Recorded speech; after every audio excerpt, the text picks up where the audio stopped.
Animals Radio Show, your weekly voyage into Florida fishing. Presented by Hubbard's Marina. Hosted by Captain Mike Anderson and Captain Dylan Hubbard.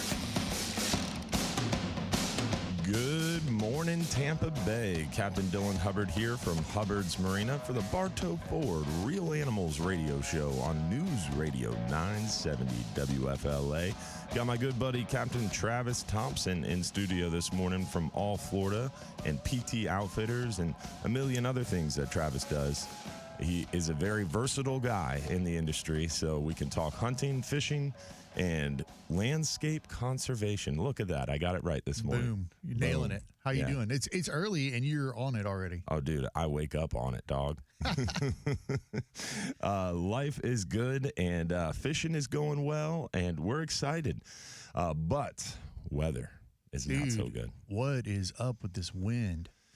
Well, I don't think we have enough show to go quite into the depths of why the weather is so crazy. And to be honest, I don't think we have enough time to really do a full weather report because there's just so many things going on right now. And plus, the FCC would censor an actual weather report because 100%. if you or I were doing a real one, it would include some words that can't be said on the air. 100%. 100%. The word anomaly has been thrown around way too much by the National Atmospheric, Oceanic and Atmospheric Administration. Everything can't be an anomaly. Yeah.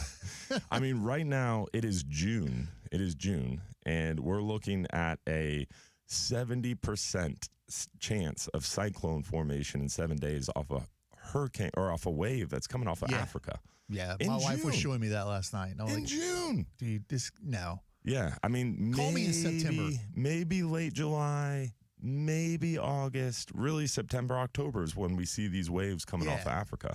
So for us to have a wave coming off of Africa, making it into the Caribbean with such a high chance of formation is really, really crazy. The good news on that tropical cyclone formation that's coming off Africa, the good news on it is it's forecasted to strengthen really, really quick, and stronger storms get pulled to the poles. So a strong formation, quick formation will pull it north more quickly, and a lot of the ensembles this morning have that happening before it even gets to the islands. So hopefully our friends down in Puerto Rico, UVIs, BVIs won't even be affected because hopefully this thing is going to form quickly and pull north towards the pole. Just move on, be a rainmaker. Yeah.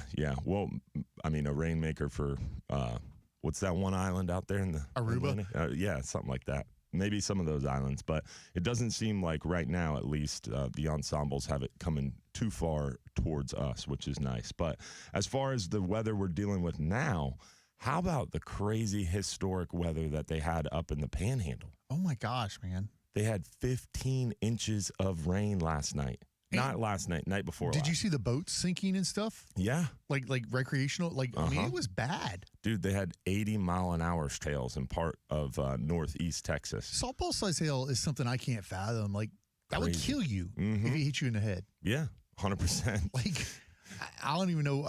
Yeah, I was doom scrolling the other, I think it was last night on Facebook, and I came across some videos of guys trying to do a rescue on a boat that had sunk, and then another boat, somebody fell out of it. The storm happened overnight, and what happened was what they call rain training. Basically, they had this big line of storms, and this really severe thunderstorm was moving in that line and then stalled right around like Mobile, Alabama, like the very far west side of our panhandle of Florida. And it was pretty close to the coastline in a pretty large, maybe like 30, 40 mile square area, and it just got hammered with lightning to the point where residents said like it was daytime. The lightning was so frequent. Really? In the lightning map, I've never seen anything like it. There was like no gap. It was just lightning strike after lightning strike, and 15 inches of rain in like 8 hours. What do you do with that? The groundwater can't handle. I mean, we needed rain. We didn't need it all at once. Yeah. So they got hammered, and definitely very, very scary situation, especially at night, not really expecting it. No one really forecasted it, so a lot of people were caught by surprise, and unfortunately there were some deaths involved as really? well. Yeah, this was not last night, but the night before. But that storm is what I'm talking about. That is now moving towards our area, and it's over the Gulf right now, big old rain blob, and that's what we're dealing with probably tomorrow. tomorrow's probably going to make it here, and it's going to be a little nautical this weekend. It's going to calm down a little bit for the start of the work week, but then right midweek again, we're expecting some more adverse conditions. This west wind pattern is not going to break. We're solid into that El Nino pattern, and it looks like the west wind's going to stick around really almost indefinitely. We're going to have a little reprieve end of the work week with some south winds, but that's going to bring with it moisture with that south wind. We have a really, really moist upper atmosphere, which any south wind is going to bring with it some storms. So rain chances going up, and you really have to pay attention to the weather this time of year, especially this week. I mean, it's to the point now where as a business dependent on the weather, I won't even really look more than 24 hours out this week. Can't. Because it's that changing that quickly. So definitely pay attention to the weather. Be safe on the water. A lot of people are excited about our red snapper season, but you cannot go running offshore without making sure you're 100% safe. And you want to check the weather the night before, the morning of, and then right before you go out again. Yeah. And that happened to us this morning. This morning before we walked in here, before you pulled up at the studio, I was texting with a boat that was offshore, the Flying Hub 2. We looked at it yesterday morning, yesterday midday, yesterday night, this morning at 5 a.m., and boat got offshore and weather progressively got worse. They ended up having to turn around. So good job making the right call. I mean, as guides, as operators, you never want to put your clients in jeopardy. Never. Mm-hmm. You want to run the trip, but you never want to put your clients in jeopardy. Exactly. That weather report was brought to you by our friends over there at Reese Windows. They're celebrating 51 years as the fastest and most trusted impact window and door company in Florida. At Reese Windows, they install most windows and doors in only 6 to 8 weeks, and now you can win them for free. Just pick up your phone and text the word HAPPY, HAPPY, to 20. Remember, text the word HAPPY to 20129 for a chance to win. And with that, we got our first caller of the morning already. Who we got? We got Donald from Lutz on the line, taking vets fishing today, huh, Donald? What's going on, buddy? Hey, good morning, Captains. Do we blame Dave or Paul for this weather? I'm glad you caught that yesterday. Yeah. That was pretty funny, wasn't it? I did. I love that. Was very funny. For anybody listening, not knowing what Donald's talking about, yesterday on our Fox 13 news segment for our fishing segment, I was trying to give Dave Osterberg some heat about the weather, and he immediately threw Paul Delgado under the bus and said, first of all, if any weather issues occur, it's Paul's fault, not mine. Wow. Wow, that's aggressive. No, Dave is a smart man, and he's very quick-witted. We were talking about Matt Rife, that comedian. Dave Osterberg's right up there, too. He's fast. Paul Delgado is sacred around my house. You don't mess with Paul. Well, hey, man. I live to mess with Dave Osterberg, but he's quick to throw Paul under the bus. So what's going on, Donald? Hey, I'm actually going right now. I'm heading to Fort DeSoto with my kayak. We've got some veterans who are taking out kayak fishing this morning. I'm looking at the clouds right now. I'm probably about 20 minutes or so out from there. But I know some protected areas from the wind. We're going to launch at by Soldier's Hole. There's that channel right there that goes out to an island. I know there's some snook that run there. Maybe we can get some flounder, some trout, and try and keep these guys, from getting too much into the weather. But I think we should be okay. Awesome, this morning. Man. We're just going to go for about 3 hours, 4 tops, but we're never going to be more than 1.5 miles from the launch. So. It sounds like you're already on your kayak. Yeah, it does. Like you're motoring. I'm driving. I've got the Bluetooth going. I got you. Dylan, it was great seeing you last Saturday. That was so much fun. The children's clinic. I got to volunteer, and you got to help out. And just so much fun seeing all those kids, getting out there. That little boy got that redfish. That was awesome. 5-year-old kid. Mm-hmm. Sure, that was very cool. It was great to meet Captain Bobby. He was there, and a lot of other captains and guides. It's just a great thing that Captain Sergio put on.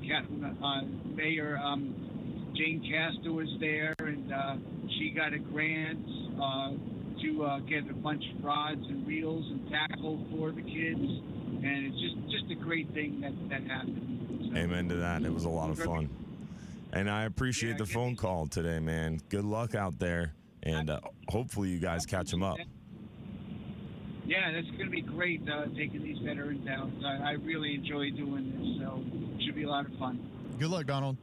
Tight lines, my friend. I appreciate you guys. Appreciate it. Take care, guys. Stay safe. See you, buddy. Real Adventures Kayak Fishing, Rack Fishing, is the group that Donald's a part of. He's a board member over there, and they do a lot to take. Is that Cyrus Dooley? Yeah, Cyrus is involved in that. Mm-hmm. Yeah, you know everybody. It's really insane. Cyrus seems like a really good guy. Just got a bird dog. So. Yeah. Oh, really? Oh, yeah. Oh, cool. Yeah. He's a really, really interesting cat, man. Knows a lot of people himself, too. And does a lot. They do a ton, and they're really passionate about the Veterans Outreach thing, which Extremely. Is a huge. It's great to have organizations like that we can plug into. Because I can't go stand up a veterans thing, but I'm very passionate about taking care of veterans or taking care of kids or whatever. Yeah. And so having organizations like that, incredible. Yeah, if you ever want to get involved or plugged in, Cyrus Dooley with Real Adventure Kayak Fishing is a great guy to get plugged in with, because he is super connected to that community and definitely can get you on the right path or point you in the right direction for sure. But as Donald pointed out, last weekend was a good time at the kids fishing event for Sergio and Tanis put together over there in Tampa at Picnic Island? That's not Davis? No. Picnic Island, I think I'm right. I think so. I don't know my Tampa geography. I just honestly follow the GPS, but it was a good time and definitely helped a lot of kids, and it was pretty cool. Capt. Bobby joined us after the show last week. He drove over there with me. Yeah, awesome. Because he was our co-host last week, so after the show, he's like, "Oh, I'll go with you." It was a good time. We showed some kids some fishing knots, and one kid caught a 28-inch redfish. No kidding. Yeah, fishing from shore. All the kids are out there. He casts out. It was like the first maybe 15 minutes. Nice redfish got pulled up. It was pretty cool. That's that kid's identity now. Yeah. I'm sure that's all he's talked about this entire week. He was definitely hooked. That's his personality trait. You could see it in his eyes. We've got more on the other side as well, guys. If you want to bring us a fishing report, if you have a question, if you just want to say hello to Travis and I, give us a call. 1-800-969-9352 is the phone number. And the first voice you'll hear is the man, the myth, the legend behind the screen, John Momola himself in studio this morning. So we'll be right back. Real Animals Radio.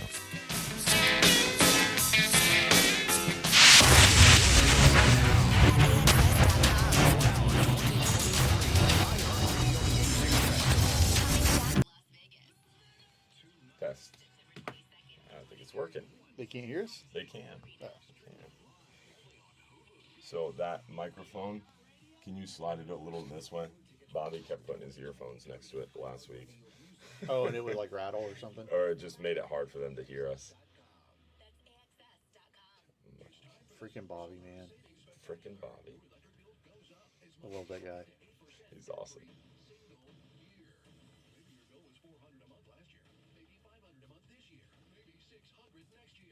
Yeah, he had a door and all this stuff in the back of his truck. He was going down to work on his house down south, and he found out about the kids event, and immediately changed plans and went to the kids event for a few hours, and then went down to what a work great on his dude. house. Yeah, really cool. I was pretty taken aback. Are you cooking for Father's Day? Yeah. That's kind of the standard, right? Yeah. As a dad, you cook for Father's Day? Yeah, I'm cooking for my Father's Day tonight, and then Monday is when we're going to celebrate with my dad. And he was like, well, why don't we celebrate Father's Day, and I'll come over and we can use your outdoor kitchen. I'm like, so cool. For Father's Day, we're going to get together and both work to make dinner. Awesome. I do like grilling, though. I do, too. I've got a Blackstone and then a Weber grill. So I use my Weber grill to like cook the meats, and then I do all the vegetables. You don't have a pellet grill yet? No. You got to get on the pellet grill train. I want to get on the pellet grill train, but I really like the fact that I can walk outside and have dinner done in like 10 minutes. Just telling you, man, the pellet grill is where you want to be. The pellet grill is like it's sailing. like the best of both worlds. It's like sailing. I don't enjoy the ride to the destination. I like the destination. But like if you get like a good one, like a Traeger or Green Mountain, you can get it pretty hot pretty fast. Really? Like mine can get to 550 in 10 minutes, 15 minutes. Wow. All right. And then I can sear my steak. I did steaks last night on mine. So you can grill on it like a gas grill. Oh yeah. See, I used to be the same way you were. I thought it was just a smoker. Yeah. Well, I knew it was a grill too. I just didn't know you could get it that hot. Oh, you can get it hot. So. All right. Yeah, get rid of the Weber. So I have a Blackstone and a pellet grill. So what I'll do is I'll cook. Like last night, I did asparagus and onions and something else on the shrimp. I did shrimp as like an appetizer. Ooh, nice. On the Blackstone, and then I grilled my steaks at a real hot temp on the pellet grill. I cooked my baked potatoes out there. Really? On the pellet grill, yeah. That's pretty impressive. Yeah, it's the way to go, man.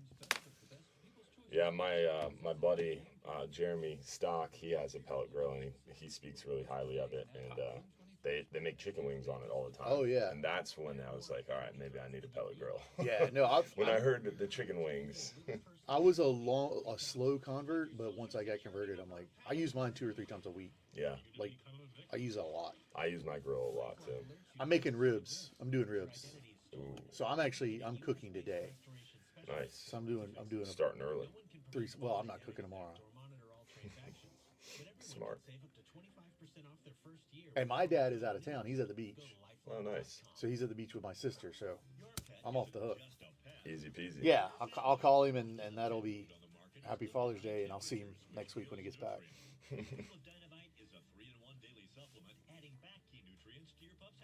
Yeah, I do a lot of grilling. Used to do more. Now I'm trying to eat cleaner, eat healthier, and I don't eat as much, so I don't grill as much. Yeah, you look sleeker. Trying, man. Down 80 pounds so far. Good gracious. Yeah, man. It's been a journey. A lot of work.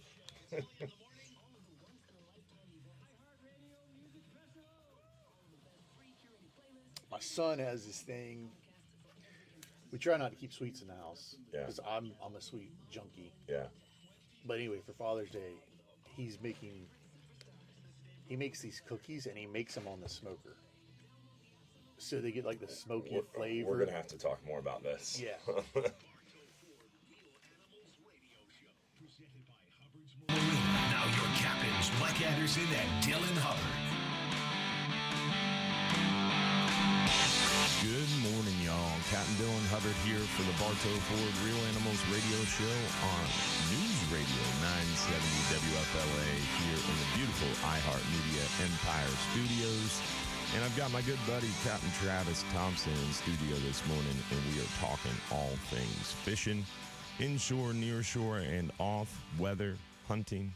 And now, Travis just blew my mind on break and told me about how he makes cookies on a smoker. Yeah, my son's doing this. Like this is some recipe he found online. It's just a cookie recipe, but he bakes them on the smoker. What in the world? You get like that woodsy smoker flavor. I love this conversation. Oh, so it's kind of like the bourbon deal, right? More. Where you infuse the smoke into your bourbon with the little it's kind of the same deal, but with a cookie. So you've got me, cookies and bourbon. Go ahead, tell me more. This is what I'm saying. This is my Father's Day gift. Is he's like, hey, would you like me to make you some cookies? I'm like, yes. Like that's you don't have to ask about that. So we've been trying to cut down on sweets in the house. So is this like a thing? Because someone texted me this week. They were like, oh yeah, we put waffle cones and chocolate chips and marshmallows in the waffle cone and put it on the smoker. And I was like, wait, what? Yeah, because it just adds like I sound like one of those nerds, but it adds like a texture to the flavor, like another profile to the flavor. So people are making desserts on their smokers now? Yeah, I'm telling you, you got to get on the pellet grill deal. Sweet baby Jesus. You got to get on the pellet grill deal.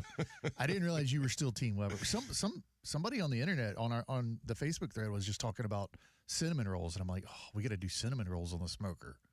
All right, I'm gonna have to ask you to leave. Yeah, yeah, because you're getting all skinny now on me, John, and I'm like, turn his mic off. Yeah, here we go. Like, wow, just hijacked the entire show. Cinnamon rolls on a smoker. Well, he said he's making cinnamon rolls this morning. So what? Yeah, that's crazy. Patrick Kelly's making cinnamon rolls this morning. So anyway, yeah, we use the smoker a lot, and we use it for everything. Whoa. Desserts, the whole 9 yards. Mind blown. Yeah, mind blown. Captain Mike from Big Pine Key on the line here, buddy. Have you made desserts on your smoker before, bud? Morning, Mike. No, I have a Traeger, and let me tell you something. I got to open up a whole nother playbook now, buddy. I got to go big time. I got you. Now you got to make some cookies on your Traeger, huh? Yeah, where are my kids on Father's Day learning how to cook like that? Yeah, I as gotta always. I gotta get on one Ethan, Julianne, and Chase about some cookies on a smoker real fast. We all do. But anyway, exactly. The fishing's been it's been good when you can get out, but this west wind, we don't have a lot of land to block it.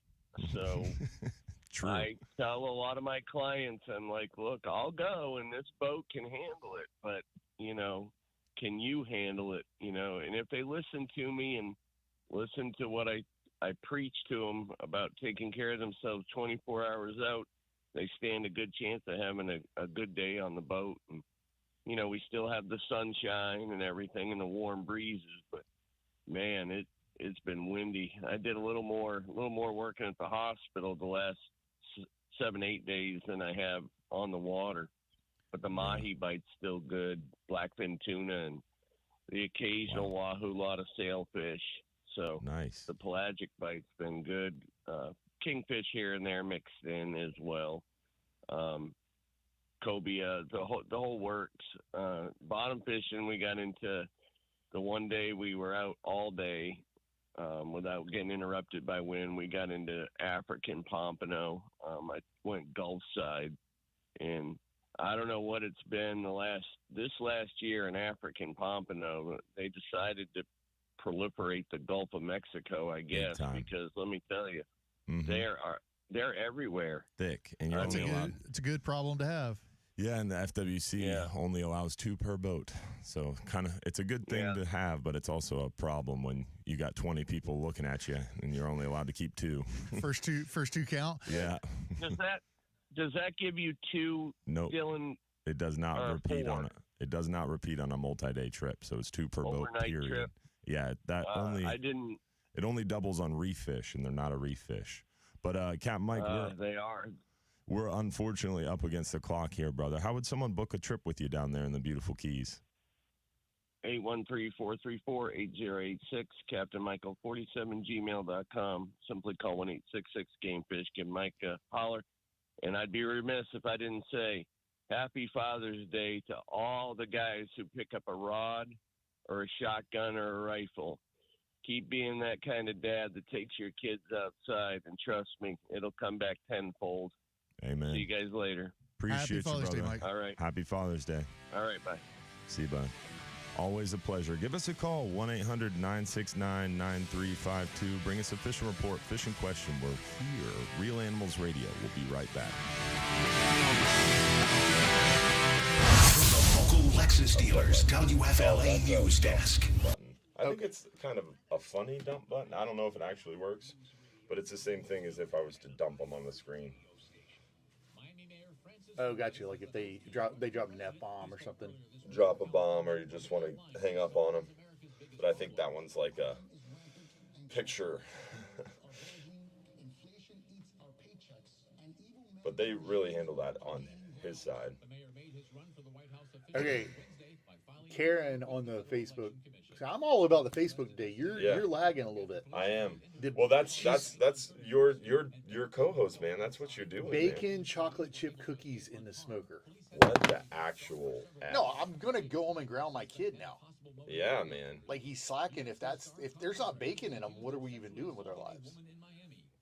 Wow. On what Facebook thread was that? On the Hubbard's. On the Hubbard's one? Yeah. Let's see what. You got to refresh it sometimes. Huh. Normally it's just like a live feed. The comments keep coming. Oh my God. Bacon chocolate chip cookies in the smoker. I can't. Karen, shout out to you.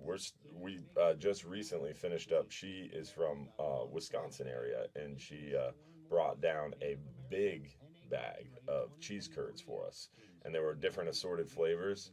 The office has been smashing cheese curds like crazy, and last year her trip coincided with some sort of jerky release. So she not only brought cheese curds, but she had this jerky, and so you were mixing the cheese curds with the jerky. So good. Karen sounds like she's a connoisseur of fine foods. Oh yeah, Karen, she's got it figured out. Her and her family, they all know how to do it right. Cheese curds are a new thing for me. Like, I just discovered cheese curds in the last year or two. Yeah, I just discovered them like 2 years ago. Yeah, same. Yeah. And I'm going to be honest. Is that us? No. They're a problem. Yeah. Cheese curds are a problem. Big problem. Big problem. Especially if you go to a place that like someone from that area owned or owns, and they have the fried cheese curds. Have you ever had those? That's what before? I'm talking about. Yeah, that's what I'm. Yeah. Oh, dude. Big problem. Huge. Even normal cheese curds though are really good. The trick though, our charter guy Jason, who works with us at the Marina and handles all our private charters, he's from Wisconsin as well.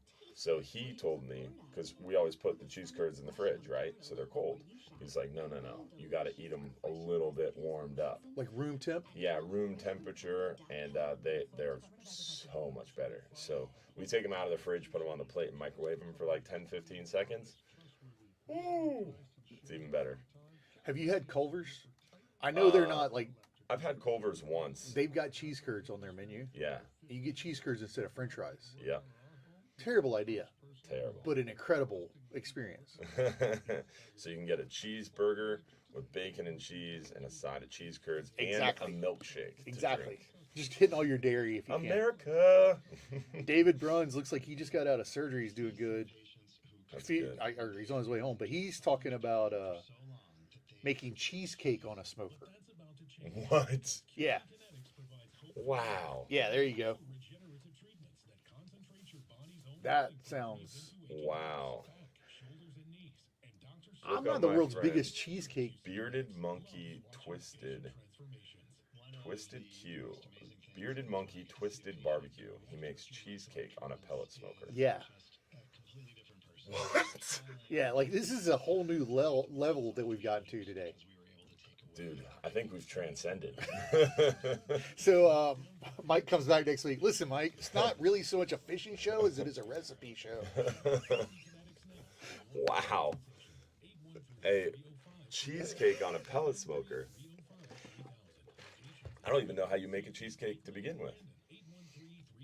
I don't either. So my son works in a restaurant. Oh, he works okay. at a pizza place. So he's into cooking right now. Okay. So he's trying to make a cheesecake. He's trying to learn how to make one. Dang. Cheesecake is probably like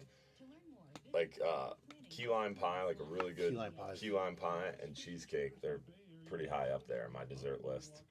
I went to a place. Cannolis. You've been to St. James City, like Pine Island, south end of.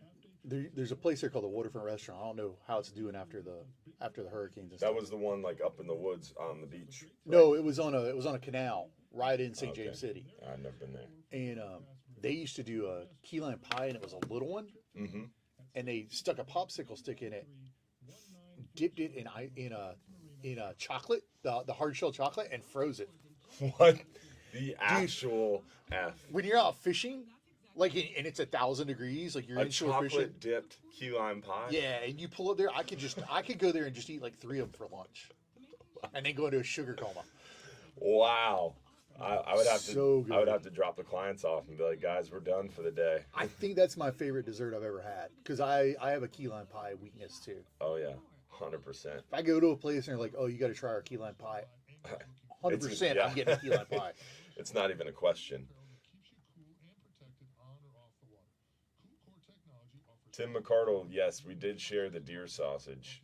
The venison, cheddar jalapeno venison sausage was gone. So, Tim, I forget if you went on a Friday or a Tuesday, whatever. He went on a 39-hour with us, and he brought me a big cheddar jalapeno venison sausage log. And, dude, it was gone by the time he got back. Was it like summer sausage? Yeah. Oh, Dude, I love so good. Summer sausage. So good. Yeah, the whole office ate it for lunch for 2 days. And Streaming on iHeartRadio. This is the Bartow Ford Real Animals Radio Show, presented by Hubbard's Marina. Now your captains, Mike Anderson and Dylan Hubbard. Good morning, Tampa Bay. Captain Dylan Hubbard here for the Bartow Ford Real Animals Radio Show. We've got my good friend Captain Travis Thompson in studio from All Florida and PT Outfitters, and we are talking all things fishing and much, much more. If you want to join the conversation, if you have a fishing report, fishing question, anything at all, landscape, conservation, hunting even. Travis is a big-time hunter. I always forget to mention that. CWD, did you see that?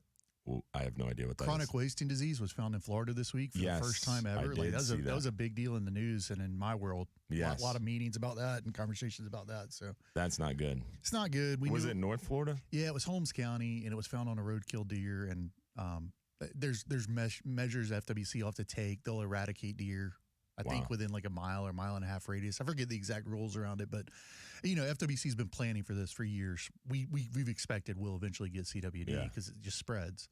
But that's a big deal in the hunting community. And it's like an epidemic style response, right? Yeah. So now it's like they come in and it's almost like deer COVID. Yeah, exactly. Mm-hmm. Like, and so you don't see, like when you have a fish kill, you have a singular event, and all the fish die instantly. Mm-hmm. With deer, you don't. They'll die one at a time because they don't get it at once, and it lasts a long time. And anyway, so you're gonna have to social distance the deer. Yeah, and we don't know how to do that. I don't know if that's funny yet, but I thought it was.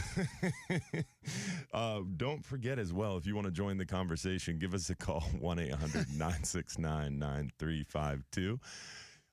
Joining us on the line this morning, we've got Ron from Ron's Tackle Box, our freshwater guru.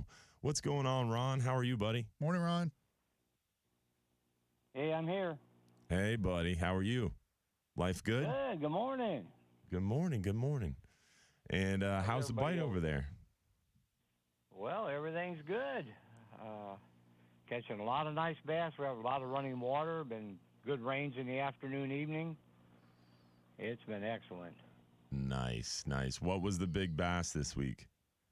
Right at 6 pounds is all I've seen. I'm sure there's better ones than that, but I don't get all the reports right away, so it takes next time the guy comes in, he tells me what happens. So that's what I heard last week. But plenty of schooling bass, about 3 to 4 pound size. How's the brim bite over there? I'm sorry, I got lost. They're talking about cheesecake and brownies on pellet smokers on the Facebook stream. It is really distracting this morning. That's all right. How's the brim bite? Fish are good. Yeah. Real good on the bluegill, shellcracker. There's a lake right down the road here, has some Mahan cichlids in it. Real big ones. Been really good. They're not even supposed to be up this far. Peacock bass over there also. Wow. It's amazing for this area. And I think they'll be fine until we get a hard freeze, and then they'll be gone. But for the last 4 or 5 years, it's been real good. That's awesome. So they're thriving. Yeah, they're thriving. What would be your choice bait for a peacock bass? Redworms. Redworm. I thought it was going to be live redworms. It's amazing. That's what they're hitting over here anyhow. Down south, they hit more hard baits, top water baits, stuff like that. Ron, I was on Orange Lake last week, and they were telling me that they had a trip. Somebody had a trip recently where two ladies caught a 15. I think it was a 15.4 and a 13.9 on the same trip. What? That's crazy. Yeah, it can happen. Oh man. You don't see a lot of them 15s, but they're there. Oh man. Wow. A 15-pound bass and a 13-pound bass in one trip. Yeah, two fish of a lifetime. Wow, that's insane. Yeah. That is crazy. Yeah, them are nice. Wow. Nice fish you don't see a lot, like I say, but there is, all these lakes have them. There are big fish in them. You just have to have something, a big bait works well for them. A big topwater bait, like a pencil popper, like you use for saltwater. That works real well for big bass here. Dude, I was, I'll never forget, I was at Bass Pro getting ready to do a fishing conversation, and this guy was pulling out this this lure at the fishing counter, and I'm like, what is this thing? It looked like something that you would like hang on the wall on your mantle, like some kind of just like decorative piece. And I was like, dude, what is that? He was like, yeah, this is the plug that I'm using today. And I was like, you're fishing with that? This thing was like 12 inches long, and it was like reticulated. Right. It had this huge bill on it. It had like these treble hooks that look like for bass. Yeah, it looked like he was ready to snag a gator. And I'm like, that's a freshwater lure? And he was like, yeah, that's what I throw for bass. Ron, you still got all those antique lures in there? I have a lot of them. I've sold off a lot of it, but I have a lot of it. My grandfather used to have one like what Dylan's talking about. It was a pickerel. Mm-hmm. It was like a 12-inch long, and it was painted like a pickerel. Yeah. And it was an antique lure. I still have it, but he used to catch bass on it in the river. Yeah.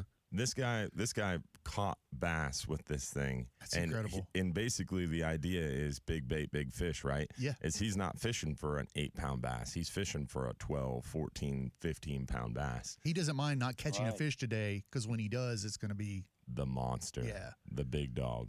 Yeah. It was pretty impressive. I have a good friend, Hero Nato in Winter Haven. He worked for Pratco for many years and Bagley Baits, and he came to my tournament one night and brought a pencil popper, a trout color. Nice. And caught a 9-pounder. Whoa. And that was in the middle of summer.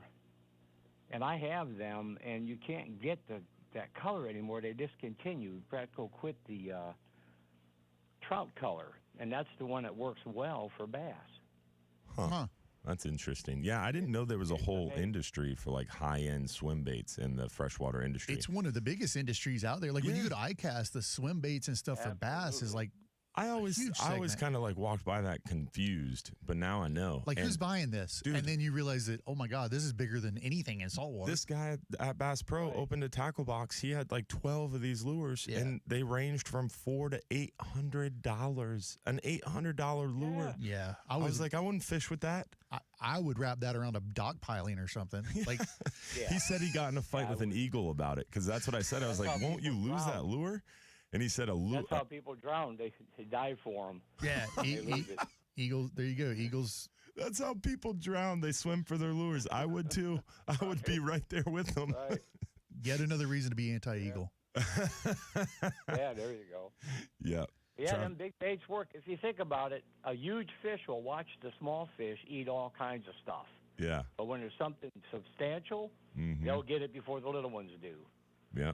And like a big worm, put a 14, 18-inch worm on it and run it like a snake, top to water, they love it. I've done that before.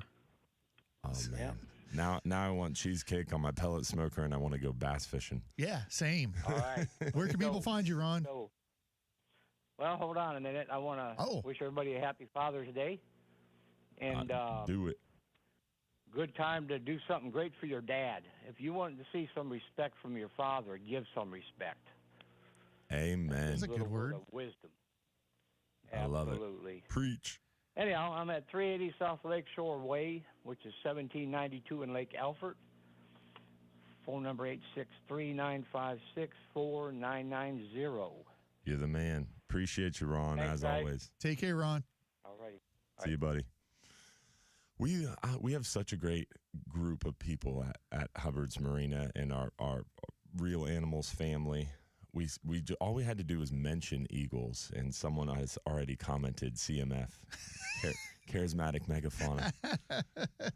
We have such a great team. I get a lot of heat just for my dislike of eagles. They're like, oh, that's un-American, everything else. But all charismatic megafauna. Black bears. Have you seen in the news how many black bears are showing up places? They're freaking everywhere. Did you see the one in Destin? On the beach in Destin. Just swimming in. Yeah, just chilling. Bunch of beach goers. A black bear comes strolling onto the beach. And then that same week in Destin, there was an alligator on the beach. And then that same week in Destin, there was a big hammerhead. So literally within like a couple mile stretch, they had a gator, a black bear, and a huge hammerhead. Did you see the school of hammerheads sweeping for rays on the Orange Beach? I think it was Orange Beach, or it was right there on Gulf Shores. Yeah. Crazy. It's just wild out there. Dude. We had a 10-foot tiger shark roll up onto Indian Shores this week. Really? Yeah. There's a big hammerhead off a Honeymoon, like a 15-footer in the surf off a Honeymoon. That's a big hammerhead. And what people are freaking out, like all this conversation about sharks. It seems like there's more sharks than ever, someone said. I was like, yeah, there is. It's facts. Have you ever this seen is only going to get worse, Have folks. you ever seen the meme where it's like the state of Florida and it's like sharks, more sharks over here?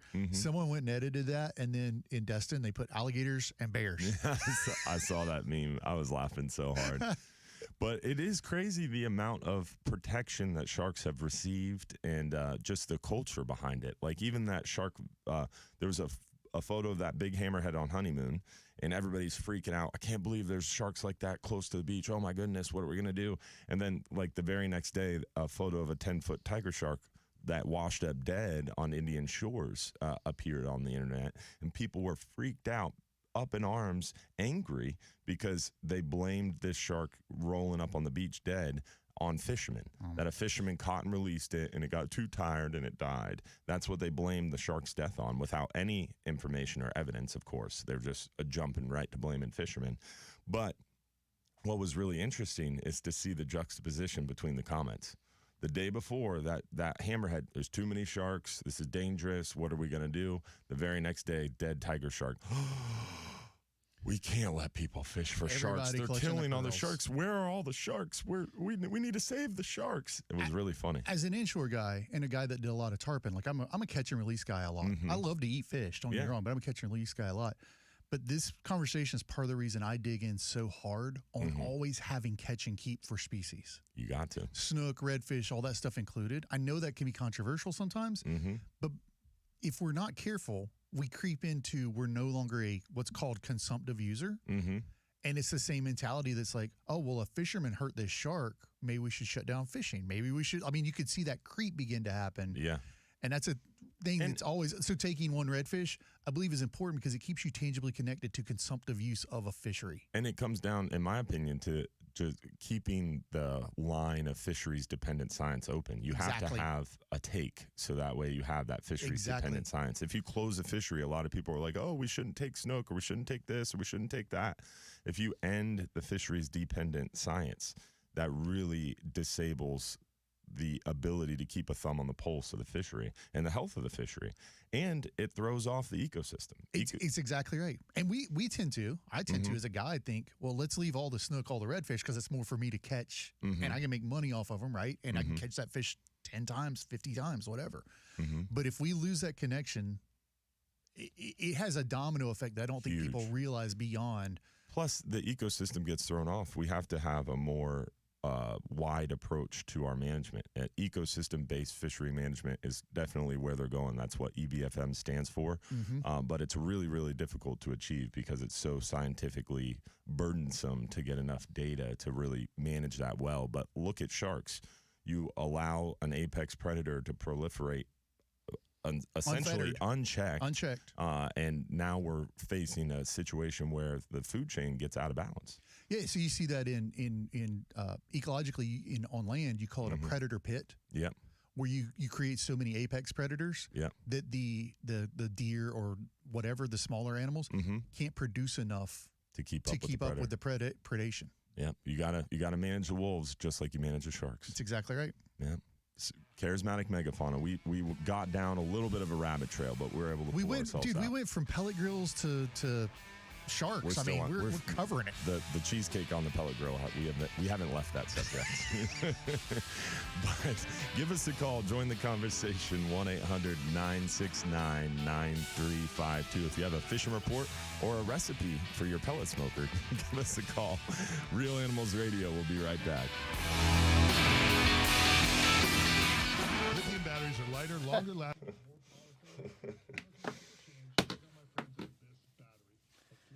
Donald VC was quick with the charismatic megafauna comment. Was that who came in with it? Yeah, he's hilarious, man. He's a part of our supporters group.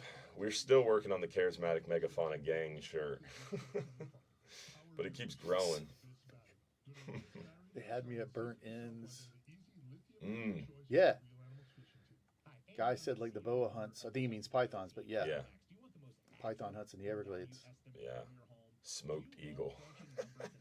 We still haven't done a python hunt. We got to figure that out. Yes, I really want to do that. I saw another video this week of this guy caught like this huge, like pregnant one, or had just eaten a gator or something. It was like 150 pounds Yeah, or you saw that 250. same Yeah, I video, saw the same bigger one. guy. Yeah, Our TikTok algorithms are probably pretty similar. yeah, for sure. It was hilarious. I was like, look at the size of that snake, man. And then it reminded me, I was like, oh yeah, I was supposed to do a python hunt. I think what happened was we were going to go, and that's when Ian came through. It canceled that meeting. That's what we were it going was. to try to go when we went to Miami, and it ended up canceling that meeting. Yeah, and then the meeting got pushed, and I wasn't able to make Right, Miami you were one. at, I forget where you were. You were at a different council meeting or something.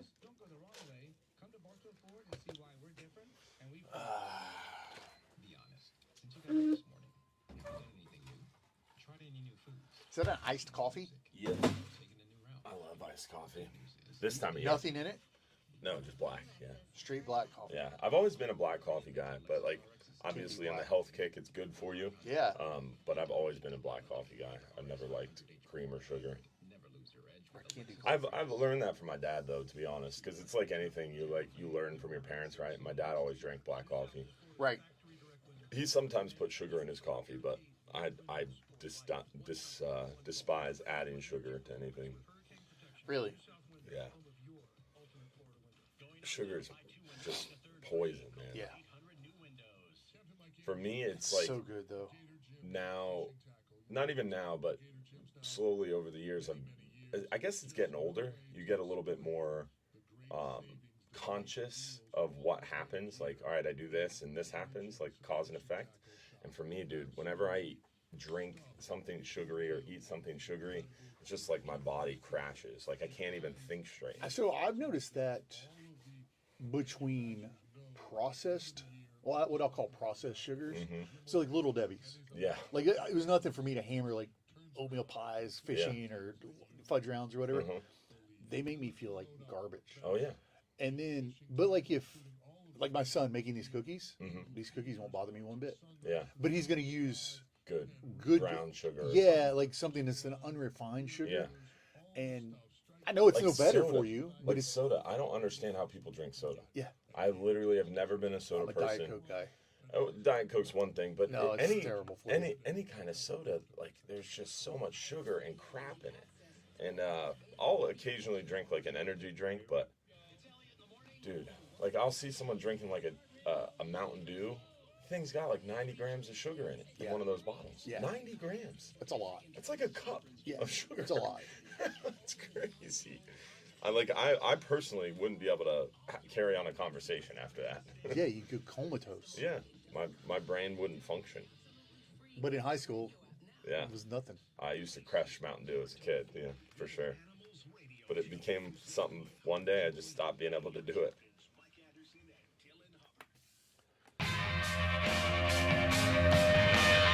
Good morning, y'all. Captain Dylan Hubbard here for the Bartow Ford Real Animals Radio Show on News Radio 970 WFLA in the beautiful iHeartMedia Empire Studios. We got my good friend Captain Travis Thompson in studio this morning. We're chatting fishing and hunting and pellet grills and all things charismatic megafauna. And just another beautiful day as we get ready for a great week out there on the water. We're on the new moon phase. New moon. So new moon incoming, full moon outgoing. Don't forget Captain Mike's little saying there as you head out on the water. And hopefully you're getting a chance to head out in the water, but be careful. The weather is a little bit sporty, a little bit nautical. So find that wind-protected shoreline inshore and definitely keep an eye on the weather for sure. But been interesting this morning. We've been all over the place, haven't we? We've been all over the place. We've been setting them up and knocking them down.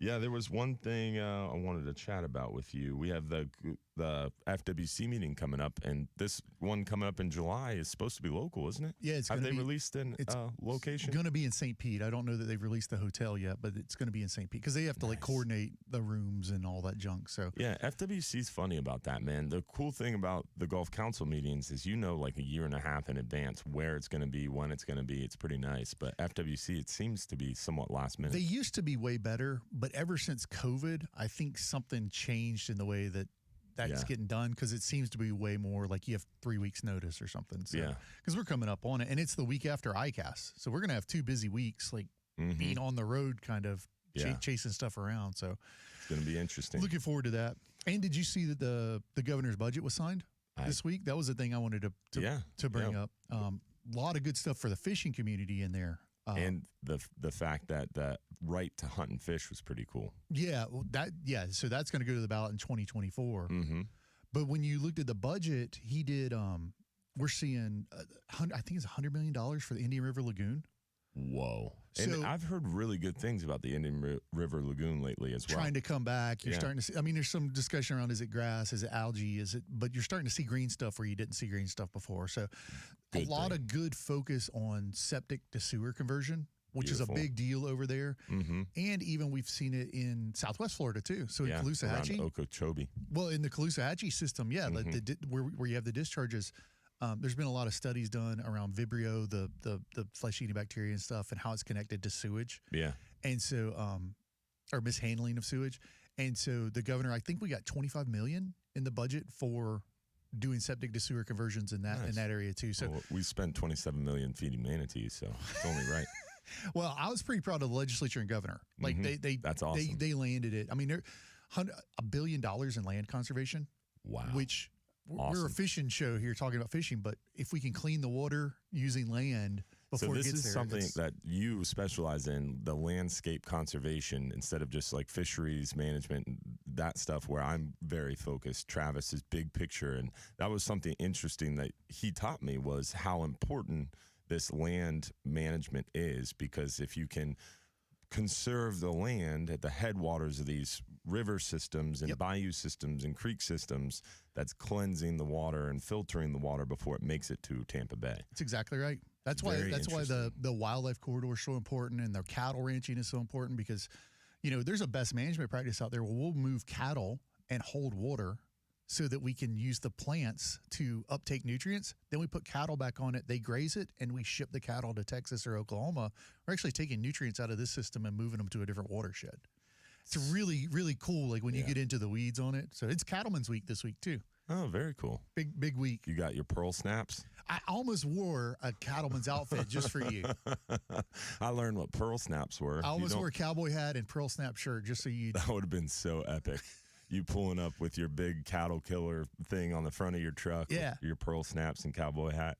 Absolutely, man. Been pretty epic this morning. Oh, that is good. So it's Cattleman's Week. That's awesome. Yeah, the big Cattleman's Convention is in Marco Island. Okay. So if you're down there snook fishing the beach in Marco Island, you see a bunch of guys out there that bunch of big trucks. Yeah, big trucks and guys with cowboy hats out there trying to catch a snook. You know what it is. There you go. It'll be Travis. It'll be Travis and his buddies.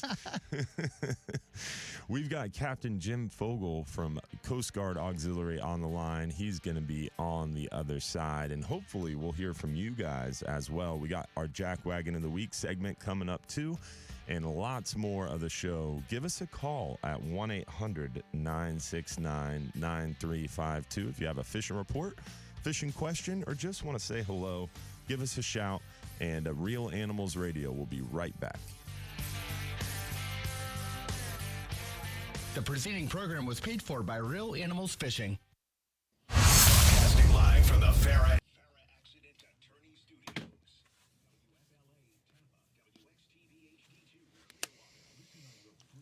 Let's see. Man, these people, we have set the Facebook thread back. Yeah. By talking about, by discussing pellet grills and barbecue, and we've thrown a bomb out there. Yeah, man. I don't hate it.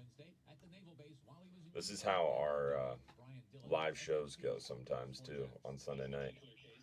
You go down a rabbit hole. Big time. Yeah. Chris Collins and his carrot cake.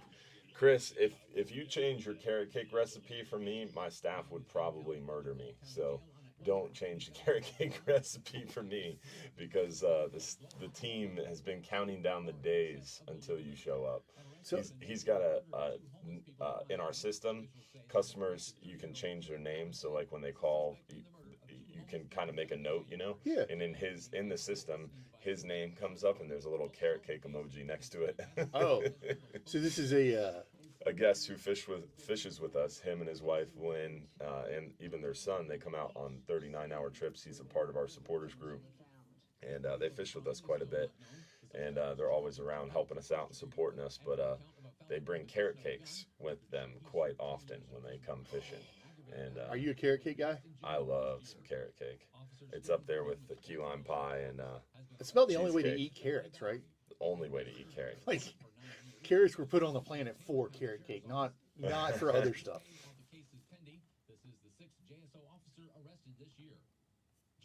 Carrots are I like carrots. What I'm really into, and I've always really liked, is guacamole. And you take those carrot chips, those like crinkle cut carrots. Yeah, my wife does this. So she uses carrot chips instead of potato chips to dip I love and stuff. That is really good. A whole container of guacamole stands no chance. Or Give me a salsa. bag. She'll dip it in salsa or hummus. She likes some of those hummus. hummus things. Yeah. Although my wife recently found out she's allergic to chickpeas. So she can't have hummus? Very specifically, chickpeas. Huh. That stinks. So she can't have hummus. Like, that was like a doctor saying that, or she just realized that? No. Wow. It was like she did one of these tests, like a... Yeah, scratch test? Yeah. The voodoo chef, I've heard of him before. David, I think you told me about that on our live show. Talked about him. I've used voodoo seasoning before. Yeah. Yeah. He's known for his seasonings. Yeah, I've used some of that stuff before. I'm really into, if anybody's out there I'm really into a seasoning right now called Beef Brigade. Beef Brigade, that sounds legit. It's legit. You put it on your, like a prime rib or we put it on lamb. Wow. And then put it in the smoker. Oh my gosh. Lamb is so good. Dude, a good gyro is probably in my top 5 favorite foods. Yeah, I've got that dialed in right now. The lamb meat. I've got it figured out. What? But the pellet grill is like cooking with an oven. It's no guesswork on temperature. Yeah. So it's like, because especially with like a Traeger, because you can pick your. You set it. Like you say I want it to be screen, right? 350 or I want it to be 425 or whatever, Yeah. and it stays within 10 or 15 degrees of that, and so you're cooking to a temp versus time, and you're not guessing. Yeah, that's awesome. And allegedly told police that he only stopped because he ran out of ammunition.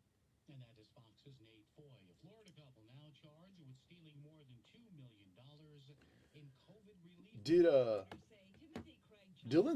Hubbard's ended up winning the #1 boat tour or something, right? Yeah, #1 fishing charter in the country, dog. On USA Today. Mm-hmm. I voted a bunch. Yeah, thank you. Yeah. Appreciate it. We got 3 on boat tour. Okay. #1 on fishing charter.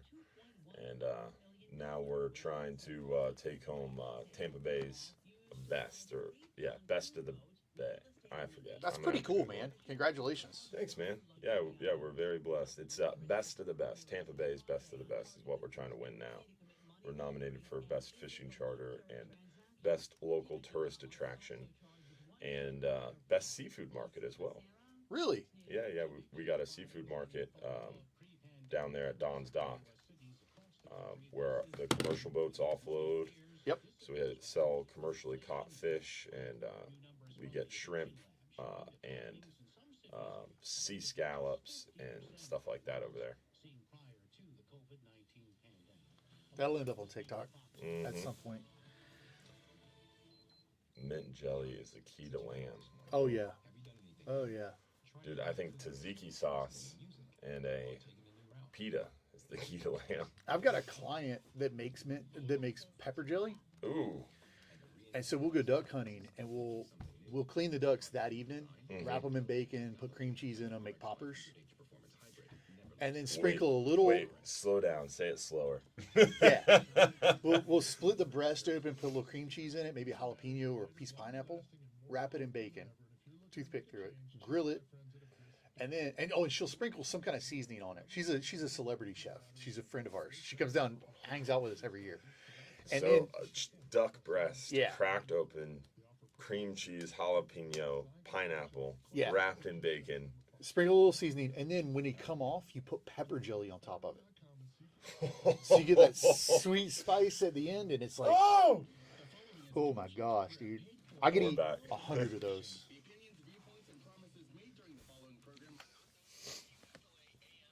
Staff, management, or parent company, iHeartMedia Incorporated. Welcome to the Bartow Ford Real Animals Radio Show, your weekly voyage into Florida fishing. Presented by Hubbard's Marina, hosted by Captain Mike Anderson and Captain Dylan Hubbard. Good morning, y'all. Captain Dylan Hubbard here for the Bartow Ford Real Animals Radio Show on News Radio 970 WFLA. We got my good friend Captain Travis Thompson in studio this morning, and we are chatting, fishing, hunting, and lots of food this morning. On break, we were talking about a cream cheese, jalapeno, pineapple stuffed duck breast wrapped in bacon. With pepper jelly on top. Boom. It does not get better than that. Want to give a shout out to our friends over there at Affordable Roofing Systems. Whether you need a shingle, metal, tile, or flat roof, make sure you check out our friends at Affordable Roofing Systems. They're your safest choice for repairs or replacements. With over 3 decades of roofing experience, let our friends at Affordable Roofing Systems guide you through this important process. They're defined by integrity, respect, and honesty, and they have a personalized and professional approach to doing business. Call 888-397-ROOF for your free estimate today, or visit them online today at affordableroofingflorida.com. It's that time of year. You want to make sure you have a good roof. You aren't kidding. Hopefully you've already done it. Hopefully you've already done it. We're in hurricane season and active already. Yeah, not a good time to re-roof. No.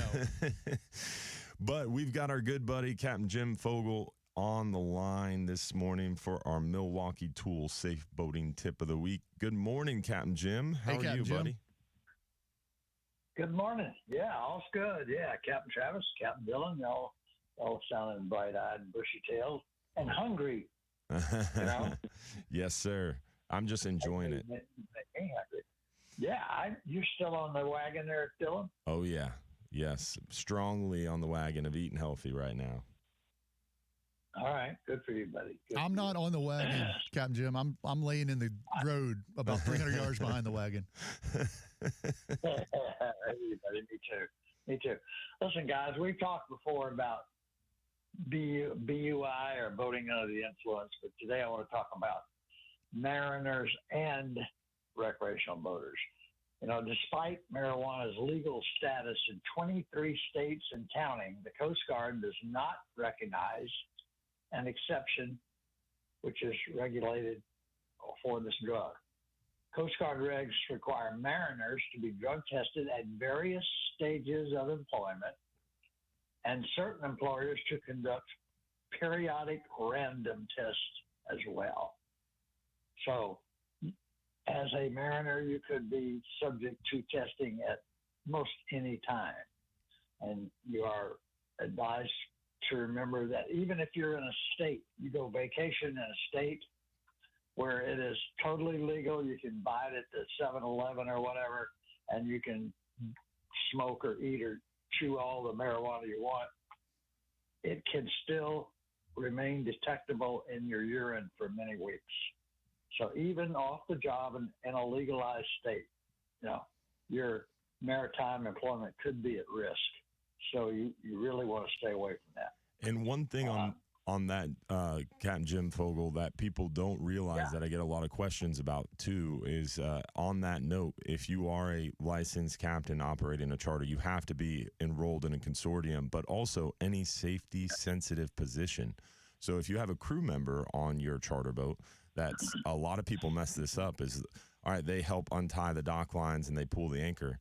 That's safety sensitive positions. So they have to be in a consortium as well? Yeah. Exactly. Your crew member would have to be in a consortium. If they touch a dock line, they touch that anchor line, they do anything safety sensitive, they have to be in a consortium as well. And that's your responsibility. And as a captain, as a licensed captain, you are responsible for making sure that your crew is covered and that they are in the consortium, right? Yes, sir. Yep. That's exactly how it works. Yeah. It falls on you.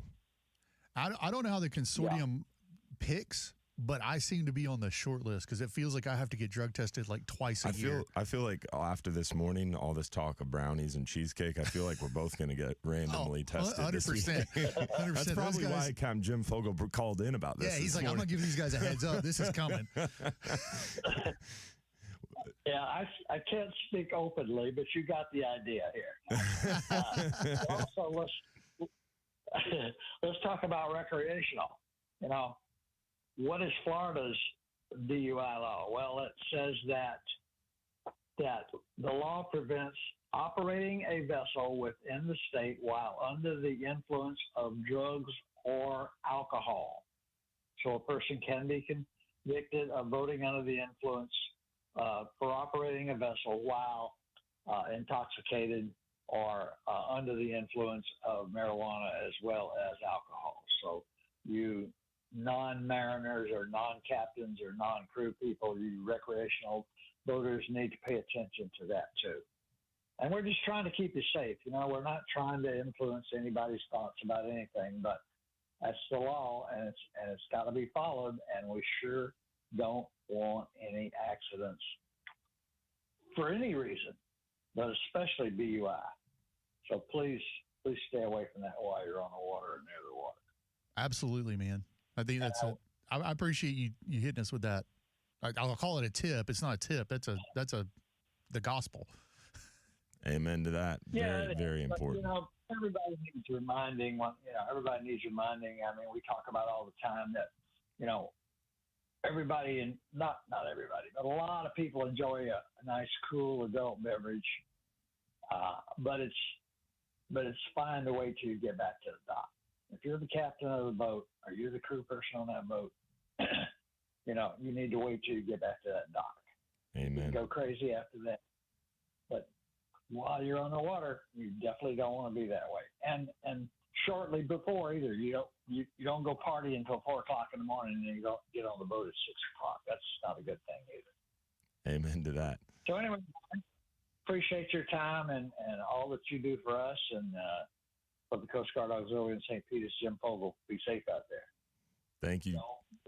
Thank you, Captain Jim. As Thanks, always, Captain Jim. Always a pleasure chatting, fishing with our good friend, Captain Jim Fogel. That tip was brought to you, that safe boating tip of the week was brought to you by our good friends at Milwaukee Tool. Go to MilwaukeeTool.com to see why their great products are an easy choice for the Real Animals fishing team. Definitely pretty cool of Captain Jim to bring up those important subjects. One of those things you got to be careful of while on the water. Don't assume everybody else is following the rules either. You got to be vigilant for sure. And we also have the Jackwagon of the Week segment to do as well. It's that time of the morning. Is it time? It's time. Okay. It's time. I wasn't sure. I didn't write down the break time, so I never know what's happening. Yeah. I just kind of roll with it. I got you, dog. Whatever. So, Jackwagon of the Week, I think you had one picked out, didn't you? No, you did. It was the tarpon handling. Yes, you're right. You're right. Thank you for reminding me. Yeah, tarpon handling, one hot button issue, really fish handling in general. This could be offshore for red snapper. Really frustrating when we see the high grading going on, people throwing back legal size fish in hopes of maybe catching a bigger one later. You got to properly handle your fish. When it comes to tarpon, super, super important. Making sure you're using the proper tackle, get that fish up quickly. You shouldn't be fighting a tarpon for an hour, hour and a half. It is not a badge of honor to say, "Oh, it took me 3 hours to land this tarpon." He's dead. Yeah, that tarpon, what you did is you killed that fish. Uh-huh. You may have felt good that he swam away, and I'm doing air quotes if you can't see it on the radio. That fish is going to die. He's going to get either predated or is predated a word? He's going to get eaten, or he's just going to go belly up somewhere. Yeah. Yeah, you got to make sure you treat those fish with respect. Get them in quick, get them off the hook. Trout inshore. People get so serious about getting their hands wet and holding their breath while the fish is out of the water and treating them all carefully and calmly, but then it doesn't translate to these other species. And I don't get the disconnect, especially offshore. I mean, if you're catching a red grouper that's undersized, you got to get that up quick, off the hook quick, vented quickly, and back in the water quickly. So make sure you have a venting tool or descending device when you're offshore, because it is a law now. As of January 13th, I believe, 2022, it was a law, Descend Act. Maybe this year, I forget. things run together. Don't be a jackwagon is what we're trying to say here. Yeah. Like, obviously, neither of us have an issue with you keeping fish that are legal to keep within the size, bag, regs, whatever. But if you're going to turn the fish loose, don't be a jackwagon. The purpose of turning the fish loose is to give it the highest chance of survival. Like, that's why we call it catch and release. Yeah. And we know specifically in tarpon, I think in Boca Grande when they did the study, it was about 18% mortality on catch and release fish. Yeah. That's 1 in 6 fish is going to die that you turn loose. Handle them better. Let's see if we can improve because we can. We know we can. Yeah. We know that a lot of that mortality is attached to sharks in the area during this time when we're all fishing for tarpon. Yeah. And you have hotter water. You have tarpon that you're extending fights on because they're gulping air and you're not putting enough pressure on them. Like, sometimes you break the fish off. That's part of the game. You're going to turn him loose anyway. Yeah. Like see if you can get it done 15, 20 minutes. At 15 minutes, when I was running trips, at 15 minutes, we turned the pressure up. Yeah. Like, let's horse this fish at this point and get him in. Yeah. Or break him off. And if the bite's on, get him up quick and you can go catch another one. Get on another one. Absolutely. Yeah. So, just don't be a jackwagon. Don't drag him up the side of the boat. Drag him to the beach. Do a photo shoot with them. Yeah, There's no it's reason just to do really hard on the fish, man. Yeah. And I get it. I want the picture, just like you do. Like, I want the picture. The picture helps us sell trips. Yeah. I always ask Bobby for tarpon photos, and he's like, what photos? Yeah, here's a picture of a guy fighting a tarpon. No tarpon photo, though. He gets him up, breaks him off, and gets another one. You can take photos. I get it. Like, I get taking photos. It's just like, I know there's some guys, I want to say Preto takes some pictures of tarpon fishing in Tampa, like another member of Florida Guides Association. Yeah. But he does it the right way. Yeah. He gets him in, gets him quick, like gets the photo, gets that fish back in the water, and they're off. Yeah, exactly. So real hot and heavy and fast. Yeah, you can change that mortality rate really fast in a good way for tarpon, snook, anything, especially when it's so hot. We're going into the hot time of year. So Southwest Florida, where I'm at, like the tarpon season will wind down really around 4th of July, second week of July. You'll see the Boca Grande guides kind of clear out a little bit. You'll still be a bite, but it clears out a little bit. And as that water's just getting hotter and hotter, you know you're putting a lot of pressure on any fish you catch for survivability. Lower oxygen. The hotter the water, the less dissolved oxygen. Yeah, I told you this morning when we talked about this jackwagon of the week. I said when we start talking about this, you know who's going to call? It's Capt Bobby. Here he is. It's like it's like Voldemort. manifested Did you watch him. Harry Potter? It's like Voldemort. You say his name and he calls in. I knew it was going to happen as soon as we started talking about tarpon releasing that he would call in. But like a good Voldemort. Yeah, a good Voldemort. It's a good one.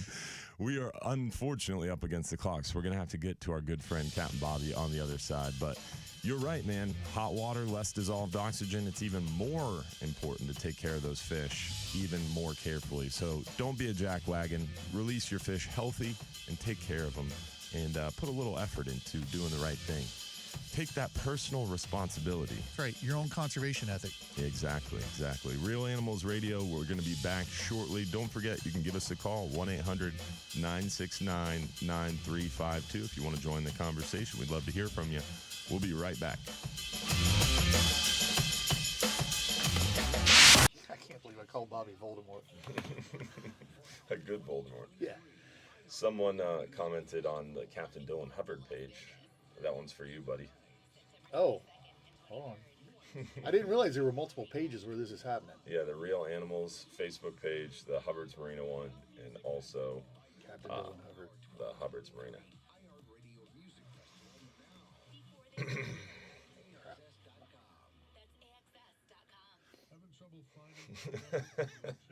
Chris Collins said, I have a CDL, so I've been subject to random testing for 30 plus years. I just skip right to the munchies and eliminate the middleman. That's a good one. I thought that was hilarious. Dude, the Euros, Chris Collins, you do not have to go to Tarpon Springs for the best Euros. In my opinion, the best Euro in Pinellas County is not Tarpon Springs. It's Athenian Gardens. There's a location on 4th Street. There's a location on Tyrone Boulevard in the Tyrone area. I think it's like 22nd.